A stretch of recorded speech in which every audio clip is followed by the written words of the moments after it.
Maharashtra superfast news चॅनलमध्ये आपले सहर्ष स्वागत आहे। खास सत्याची धार लेखणीची महाराष्ट्रातील ताज्या आणि वेगवान बातम्या पाहण्यासाठी आपल्या हक्काचे चॅनल शेअर करा, लाईक करा आणि सबस्क्राइब करा। धन्यवाद।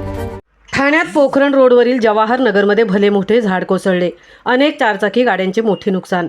शहरातील पोखरण रोड जवाहर नगर परिसरात आज अचानक घडलेल्या घटनेमुळे एकच खळबळ उडाली। रस्त्याच्या कडेला असलेले भले मोठे व जुने झाड अचानक कोसळले आणि ते थेट रस्त्यालगत उभ्या असलेल्या अनेक चारचाकी वाहनांवर पडले। या दुर्घटनेत कार, जीपसह इतर वाहनांचे मोठ्या प्रमाणावर नुकसान झाले असून काही वाहनांचे छत, काचा व इंजिनचा भाग पूर्णतः चिरडला गेला आहे। घटनेच्या वेळी परिसरात नागरिकांची वर्दळ तसेच वाहनांची रहदारी सुरू होती, मात्र काही क्षणातच झाड कोसळल्याने मोठा अनर्थ टळला। सुदैवाने या घटनेत कोणतीही जीवितहानी किंवा गंभीर दुखापत झाल्याची नोंद नाही। झाड कोसळल्यानंतर पोखरण रोडवरील वाहतूक पूर्णतः ठप्प झाली। दोन्ही बाजूनी वाहनांच्या लांबच लांब रांगा लागल्या। घटनेची माहिती मिळताच ठाणे महानगरपालिकेचे उद्यान विभाग, आपत्ती व्यवस्थापन पथक व अग्निशमन दल तत्काळ घटनास्थळी दाखल झाले।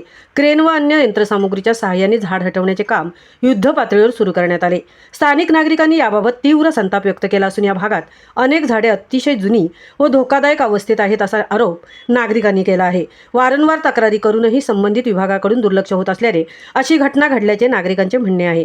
धोकादायक झाडांचे तातडीने सर्वेक्षण करून छाटणी किंवा हटवण्याची मागणी करावी, तसेच हटवण्याची कारवाई करावी, तसेच नुकसानग्रस्त व वाहन मालकांना योग्य तो भरपाई मदत द्यावी अशी जोरदार मागणी परिसरातील नागरिकांकडून करण्यात येत आहे।